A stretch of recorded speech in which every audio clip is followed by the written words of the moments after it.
Robert Hargrove, welcome to the conversation today.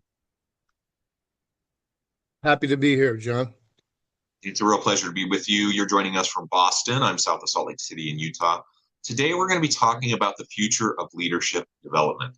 This is a really interesting topic to me. I've been in the leadership development space now for going on 25 years, and it's a fascinating space. I love it. I think it's shifted and changed a lot over that time period. You've probably been in the space a bit longer than I have. And so we've seen a lot of ebbs and flows and a lot of changes over that time period. But even now, like especially over the last 5 years or so, there's been even more shifts. And now we're talking disruptive technologies, AI, distributed teams, and all sorts of adjustments around hybrid and remote teams and all that kind of stuff. And so it fundamentally is changing the nature of work, and that means leadership development is changing as well. So we're going to dive into this topic and really just explore what does it mean for the future of leadership development. As we get started, I wanted to share Robert's bio with everybody. Robert Hargrove is a globally recognized authority on leadership and coaching. As a founder of Masterful Coaching, he has dedicated his career to helping leaders unlock their future or their full potential and achieve greatness. His innovative approach to coaching has made a lasting impact on the world of leadership development. And I could share so much, Robert, about your background. You accomplished so many great things, but I'm going to pause. Anything you would like to highlight before we dive on into the conversation? Not particularly. I've been All right. talking about you. You said you've been working on this for 25 years. I've probably been working on it for 40 years. So I don't think I figured out all the answers. Well, one thing's for sure.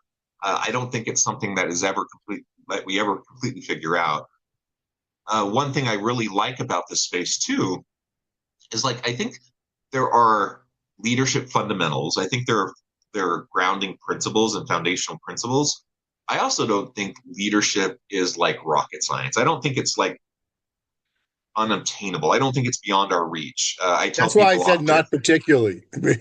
yeah, I don't think it's like rocket science. I don't think it's something, that is so complicated that the average person can't figure out how to be a more successful leader. I think it is within everyone's reach to learn, grow into themselves, how they can be better leaders. But it is hard. It's really hard because good leadership requires consistency. It requires commitment to foundational principles.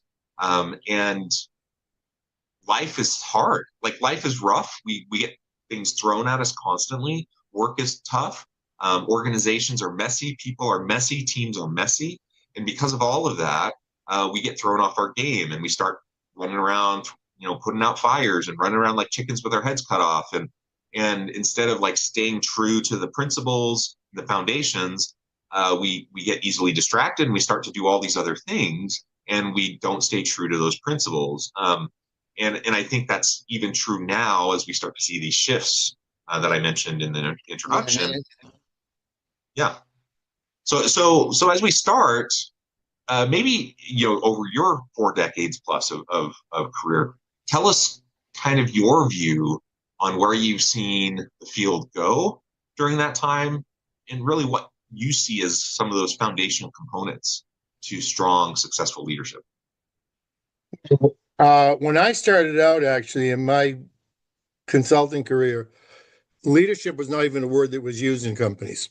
It was the word was management. Leadership didn't become used until relatively recently.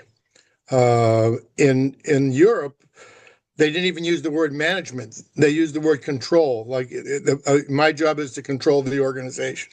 But let's go to a deeper place. I was thinking before we got on this podcast, what do I have to say about this topic? Where does leadership come from? And I think if you want to become a leader, the best place to look is within yourself. The first move is within yourself, because I believe that greatness is in our DNA code. We were all born to be great. Nobody wakes up in the morning and says, "I want to be mediocre." And there's kind of like a still small voice within each of us that says, I want to make a difference. I want to make an impact. I want to do something to be effective, not just to make a living.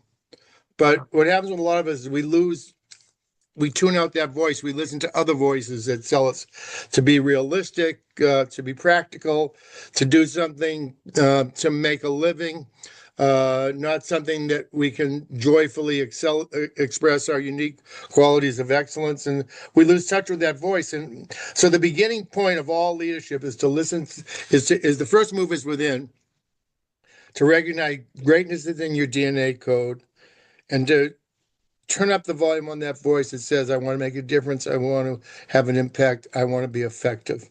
Then I can go to a second step, which when we get to the next pause here. Yeah, I really like that. I do think we tend to get distracted by just all the noise around us in society. Sometimes that's the voices in our head. Sometimes that's the expectations, just the social norms and expectations around us, or the how those mix together, right? And ultimately, whatever the cause, we tend to, we just tend to lose focus. We tend to forget, like why we're doing what we're doing. It, most people want to do right by others. There are narcissists out there. There are psychopaths out there. There are people that like genuinely, aren't great people. But most people, are good people and they want to do well. But we all have baggage and we all have, hard things in our lives and we all get distracted. And so sometimes we aren't our best, and sometimes we don't do right by others. It's not usually malicious. It's just we're not our best selves all the time. But if we can like recenter ourselves and kind of come back to true north and come back to like our true values around what we want to be and our meaning and our purpose, and try to have that play out in how we interact with other people and interact with our work, the sky's really the limit in what we can accomplish. And I'm a believer in trying to do work, trying to seek a career around, what we're good at and what we love and what has value and meaning and purpose to us.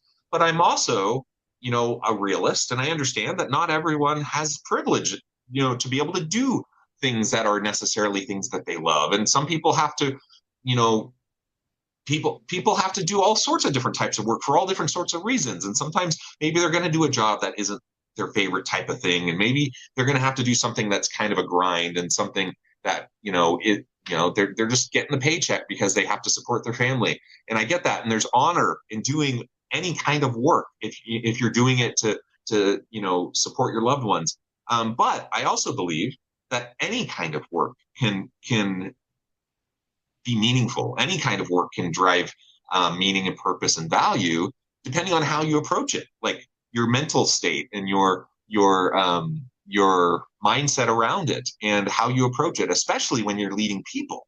If you're leading people, from the kind of lowest level supervisor through any managerial level, all the way up through senior leaders and executives, if you're leading people, and I don't care if it's like on a farm or in a factory or in an office setting or wherever, if you're leading people, that is a meaningful type of work because you're dealing with humans, and humans matter, and humans have lives, and they have families, and they have, what they're doing with their job has wider sweeping impacts. And so what you're doing with them really matters, and you can derive a lot of meaning and purpose from that. And so anyways, I just want to reiterate everything you were saying. I think really is important for us to remember, even if, perhaps we're in a job we don't love. Maybe there's stuff that, we would prefer to be in a different career or whatever. And for whatever reason, our circumstances don't allow for that right now.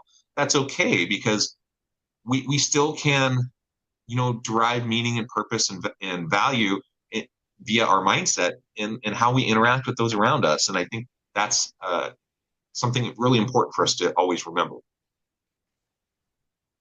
That's true. And I was thinking about leadership today. I was saying, where does leadership come from?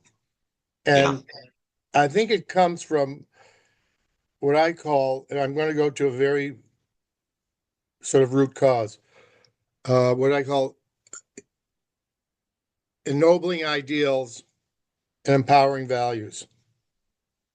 And when I've spent most of my life as a leader in one form or another, as a CEO, founder, masterful coach, mentor, uh, thought leader. But leadership started for me when I was pretty young. And I listened to John F. Kennedy. I'm from Boston. You may hear my Boston accent. I have a Harvard cap on just because I don't want people to see my hair receding. Uh, but it started for me when I listened to the inaugural address of President John F. Kennedy, and he said, "Not ask not what your country can do for you, but what you can do for your country." Yeah. And I'm not saying this in a Democratic or Republican context, because I know you're from Utah, but he said in that speech, the torch has been passed to a new generation of leaders born of freedom.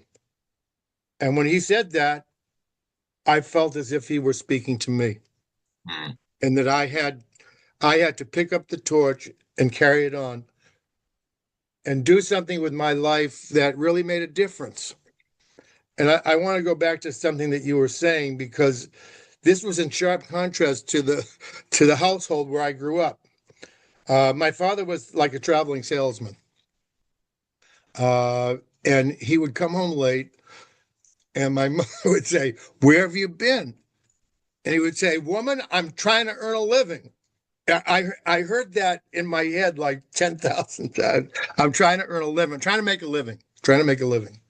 And when I heard John F. Kennedy speak that day, and I could use many other examples, uh, I realized I distinguished from myself. There's a difference between living your life so as to make a living, and living your life so as to make a difference. There's a difference between picking up the torch, and try to do something that has an impact that's effective, and picking up a sample bag, if you will, and try to make a sale. And so my life has been on that course. But I think everyone listening to this probably has a hero. Mine was John F. Kennedy. Yours might be Ronald Reagan or Nelson Mandela or Winston Churchill or whoever. Uh, but I think so leadership comes from going within, listening to the voice inside your head that says, make a difference, make an impact, be effective. It has a lot to do with finding a hero that you can emulate, someone you can really admire and respect, who's a model of leadership. And it then involves finding out what field you want to play. We need leadership not just in business and politics, but in every institution and in every field. I hope I haven't gone on too much. I warmed to my subject matter and can't be stopped. No, I think you're right. Having good role models is really helpful, especially when we find ourselves kind when we find ourselves in situations of dilemma. When we have Oh yeah, yeah. conflicting values, um, when we have those tensions in place. Like it's easy to make decisions when it's a good versus a bad, right? Or when there's sharp contrast between what we think right and wrong is. That's an easy decision to make. But when we have two bads that we have to choose between, or we have two goods to choose between, or whatever, like those are the situations where it's harder, right, to figure out what you want to do when you know that no matter what you choose, someone's going to be harmed in some way by it. That's a really tough decision to make, and sometimes it's as much about the process you go through in your decision making, and how you communicate, and how you support those that you're working with in the aftermath of the decision. Sometimes it's as much that as it is the decision that is made. And so having people you can look to through those hard decisions, and their example can be really, really powerful. I love a wide variety of people and the examples that they provide. Nelson Mandela, like you said, that's a great example of someone, um, with vision, perseverance, clarity of values and purpose. Fictional characters like Ted Lasso, I just find someone like him in a fictional sense to be really inspiring. And we could list so many different other characters or individuals Since that can. many people from Utah that I know are CEOs love Ronald Reagan the way I love John F. Kennedy. You might be a Ronald Reagan fan, so let's bring him into the panoply of stars. But Sure. I mean, I'm not a Republican, but sure. I mean, many people revere various political leaders. Many, there's all sorts of folks that people that's a great word revere. for it. Revere them. Adam Yeah. Grant talks about having a network of coaches or mentors or role models. I really like that. You're bringing this out as opposed to having just one person, because different persons will give you a different answer in different situations or appropriate for different situations. Yeah. Yeah. Yeah. And I think it's just really helpful to have, sometimes people talk about having their personal board of directors or their personal advisory board.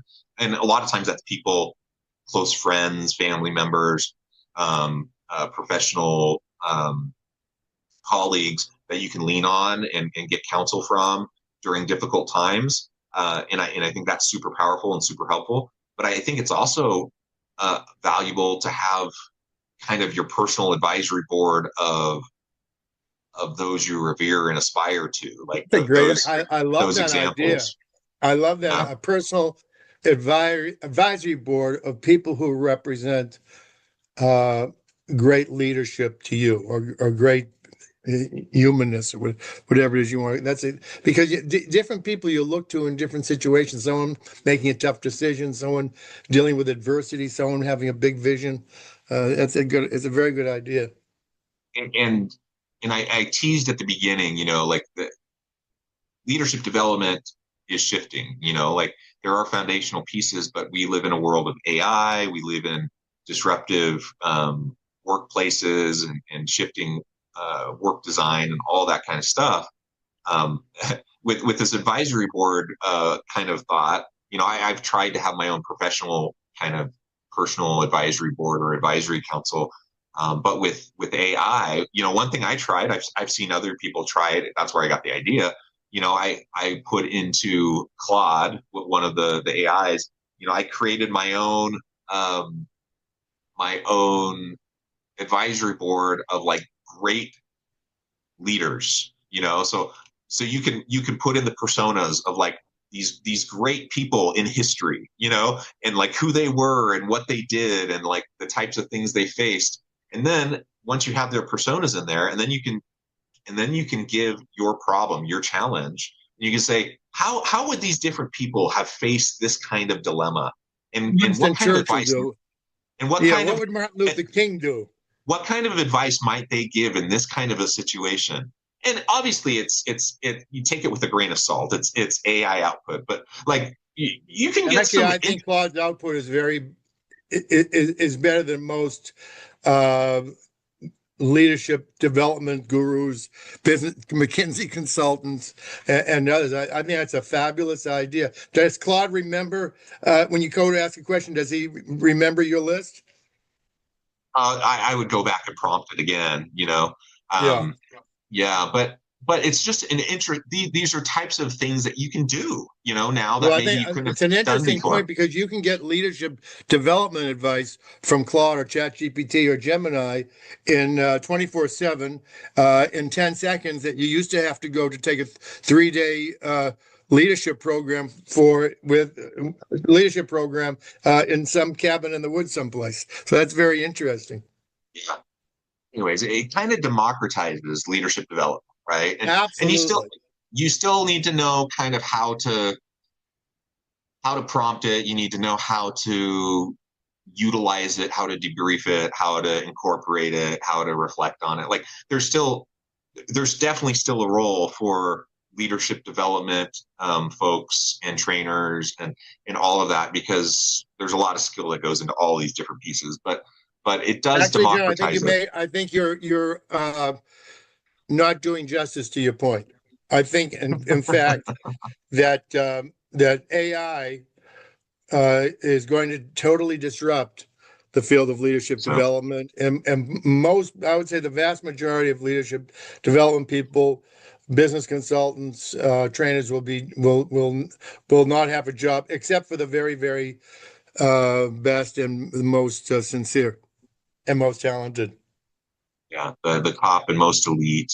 I I think think there's the main always point going we want, I think the point we want to bring out here is we want to encourage everyone listening to use AI as a leadership development coach and mentor, much the way that you suggested, or as a Yeah, thinking I just partner. think there's lots of potential there, lots of opportunity there.